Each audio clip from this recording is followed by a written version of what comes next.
Hallo, meine lieben Freunde des grünen Daumens. Mein Name ist Michi und damit herzlich willkommen zu einer Sonderausgabe von Herbs and Terps.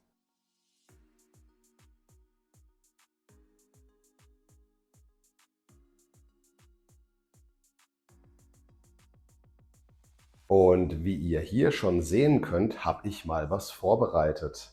Ich habe euch ja versprochen, wir gehen mal in die Küche und werden mal dieses neue Produkt, was uns hier VivoSun zur Verfügung gestellt hat, den Gummy Mixer, nämlich mal in Action ausprobieren.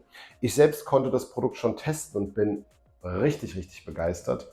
Und deswegen dachte ich, mache ich mit euch mal einfach eine kleine Kochsession hier. Wir machen uns selbst Gummibärchen, beziehungsweise werden wir aus diesen normalen Gummibärchen hier, die nach Ananas schmecken, werden wir Ananas-Gummibärchen herstellen. Und wir werden die ganze noch mit etwas Olivenöl anreichern, um die ganze Sache ein bisschen gesünder zu machen. Ja, ich habe deswegen hier ein bisschen was für euch aufgebaut. Moment mal, da oben sehe ich gerade. Du gehörst eigentlich gar nicht dahin. Schmeckt nach Ananas, hervorragend. So, bevor wir jetzt also anfangen, stelle ich euch natürlich die einzelnen Produkte hier auch nochmal vor, um was es sich dreht und für was man die braucht. Die findet ihr natürlich alle unter dem Video verlinkt. Da findet ihr Affiliate-Links, mit denen ihr den Kanal ein bisschen unterstützen könnt.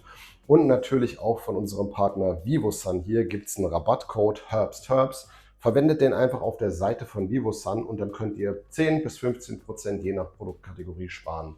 Ihr würdet mir damit eine Riesenfreude machen.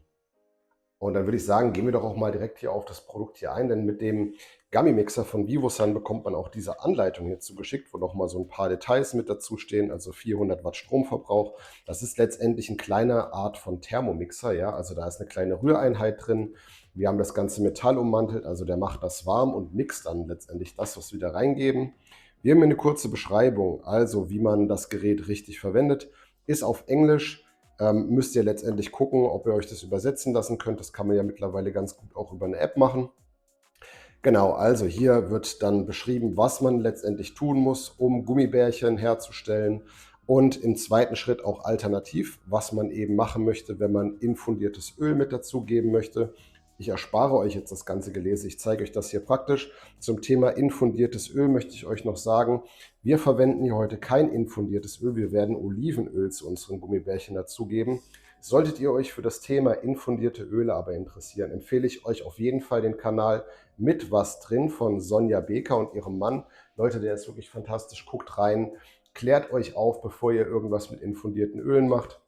Dieses Produkt hier, MCT-Öl, wird da ganz häufig verwendet und dieses von Canso kann ich wirklich wärmstens empfehlen.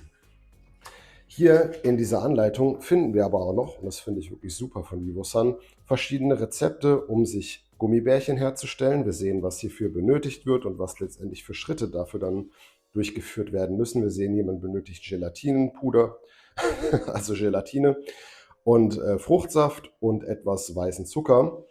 Hier gibt es noch Rezepte für einen Milchpudding oder für einen Schokoladenpudding oder für Fruchtjelly. Wir nehmen uns die Rezepte aber erstmal nicht vor, sondern wir machen das mehr oder weniger uns die einfache Methode. Ich habe uns hier mal was vorbereitet. Und zwar sind das hier sortenreine Gummibärchen mit der Geschmacksrichtung Ananas. Sortenreine Gummibärchen habe ich deswegen ausgewählt, weil ansonsten wirklich nur eine braune Mischung bei rauskommt und das möchte ich gerne vermeiden.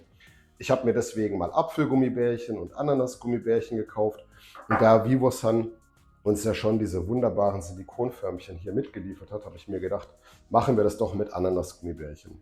Links natürlich findet ihr unten in der Beschreibung dazu. Genau, zu diesen Förmchen hier. Also hier haben wir einmal von VivoSun die wunderbare Ananasform bekommen, in die wir nachher unsere Gummibärchenmasse auch einfüllen werden. Parallel dazu kann ich euch da draußen aber auf jeden Fall auch noch diese Form hier empfehlen. Links dazu findet ihr unten in der Beschreibung. Wir benötigen noch natürlich einen haushaltsüblichen Löffel zum Dosieren von unserem Fruchtsaft hier. Ich habe mich hier für Limettenfruchtsaft entschieden. Warum müssen wir überhaupt Fruchtsaft mit dazugeben? Wir haben ja eigentlich alles drin in diesen Gummibärchen. Aber die werden eben im Verlauf der Verarbeitung werden die getrocknet und verlieren an Wasser und das müssen wir einfach mit dazugeben. Und zusätzlich wirkt das einfach wunderbar, diese Flüssigkeit als Wärmetransporter. Heißt, wir geben also gleich unsere Gummibärchen da rein und dann etwas Fruchtsaft. Und damit das da drin besser schmelzen kann, hilft dieser Fruchtsaft enorm.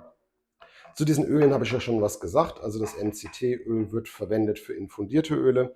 Wir werden heute einfach einen Esslöffel von diesem wunderbar hochqualitativen Olivenöl mit dazugeben, um unsere Ananas-Gummibärchen, wir wissen, die haben viel Zucker und viel ungesundes Zeug, einfach ein bisschen gesünder zu machen. Hier hinten habe ich noch was vorbereitet, und zwar ist das eine Mischung aus Zitronensäure und Zucker im Verhältnis 1:3, also 1 Löffel Zitronensäure plus 3 Löffel Zucker. Das Ganze etwas klein pulverisiert in einem Mixer. Hintergrund ist das: wenn diese Gummibärchen hier rauskommen später, dann kleben die sehr, sehr gerne aneinander. Und ich habe keine Möglichkeit, da mit Bienenwachs oder Canauba-Wachs oder sowas zu arbeiten, dass die nicht zusammenkleben. Wir wälzen die einfach in dieser schönen Mischung. Das hat so eine leichte süß-saure Note und damit kleben die einfach nicht aneinander. Gut, genug zu diesen ganzen Zutaten erzählt. Ich würde sagen, wir werden dieses Gerät hier jetzt in Action bewundern. Ich werde natürlich nicht die ganze Zeit hier alles filmen, weil es gibt Schritte dazwischen drin. Also zunächst geben wir Gummibärchen und Saft da rein, dann wird das Gerät selbstständig 7 Minuten das Ganze einschmelzen und anschließend 7 Minuten mixen. Und dann können wir in einem letzten Schritt unser Öl dazugeben, das Ganze nochmal bei Temperatur 3 Minuten mixen, und dann werden wir das Ganze letztendlich in die Form hier übergießen und dann kommen die Gummibärchen in den Kühlschrank, um dann wieder fest zu werden. Also, dann würde ich sagen, starten wir mal rein. Als allerersten Schritt müssen wir die Gummibärchen hier in den Mixer von Vivosan reingeben. Ich habe hier jetzt einfach mal 150 Gramm abgewogen, weil das einfach für mich von der Menge her und von der Füllmenge her, wir haben hier so eine maximale Füllmenge auch angegeben von Vivosan, der ist jetzt ungefähr so bis zur Hälfte gefüllt. Und dann geben wir noch einen Esslöffel, 1 bis 2 Esslöffel von dem Fruchtsaft dazu. Ich persönlich, ich werde das jetzt mal mit einem Löffel probieren. In den letzten Versuchen habe ich das mit 2 gemacht. Das hat auch wunderbar funktioniert. Einfach um ein bisschen Flüssigkeit wieder zurückzugeben, den Gummibärchen. Und die Säure von dem Limetten- bzw. Zitronensaft gibt einfach auch noch schon so eine schöne Frische wieder mit dazu. So, und wir haben jetzt die Gummibärchen und den Fruchtsaft dazu gegeben. Und jetzt drücken wir hier auf dieses Symbol drauf, bis das Gerät einfach nur grün leuchtet. Wir sehen hier, die Gummibärchen leuchtet, blinkt. Und das Gerät wird jetzt 7 Minuten die Masse hier drin erwärmen, zum Schmelzen bringen. Wir gucken uns das natürlich an. Und anschließend 7 Minuten den Mixer rühren. Also insgesamt braucht dieser Vorgang etwa 14 Minuten. So, das Gerät wird also die Masse hier drin jetzt erhitzen. Sicherheitsbedingt sollte dieser Deckel natürlich nicht entfernt werden, sondern immer drauf bleiben. Für Dokumentationszwecke lasse ich diesen aber ab, damit wir hier einfach eine schöne Timelapse-Aufnahme machen können von dem Prozess, wie geschmolzen und wie gemixt wird.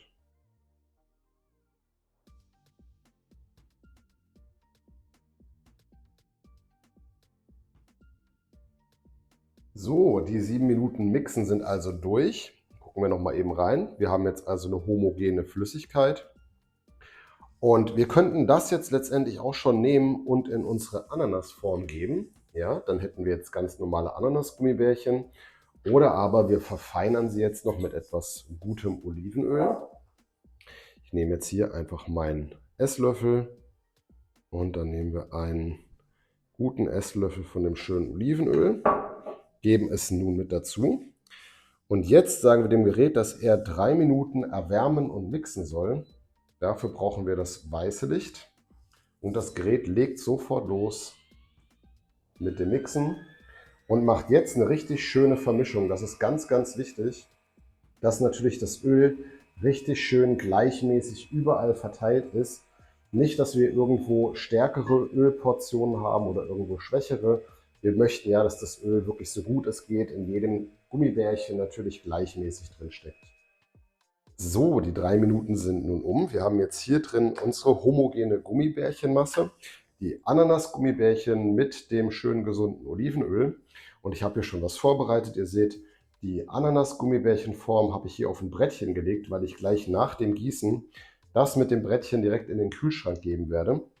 Und hier einfach wirklich Stück für Stück die Masse in die Ananasform einfüllen. Ich stelle mich heute etwas ungeschickter an.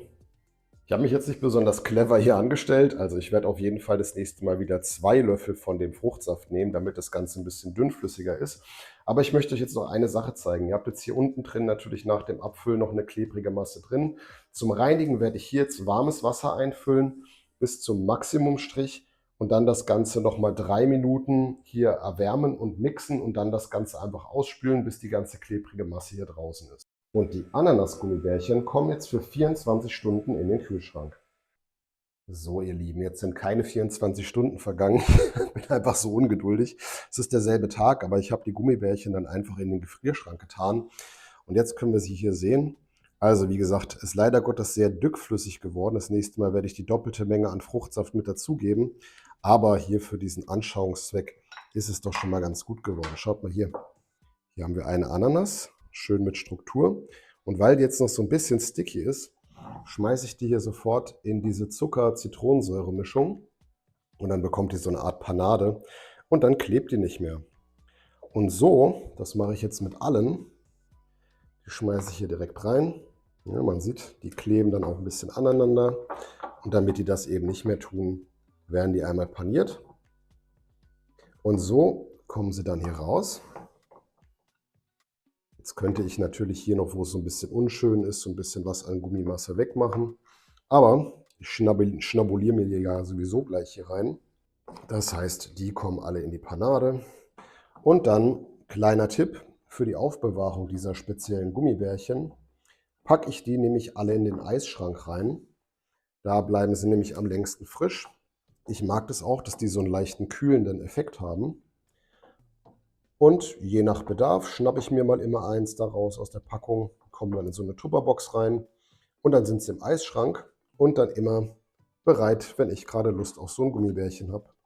So, meine lieben Freunde, schreibt mir doch mal unter die Kommentare, wie ihr das findet, wie ihr den Gummy Mixer von Vivosand findet und ob ihr vielleicht noch andere spannende Rezeptideen habt. Teilt sie mit in die Kommentare und hinterlasst doch meinem Kanal auch ein Abo, wenn euch das gefällt. Bis dahin, euer Michi, ciao.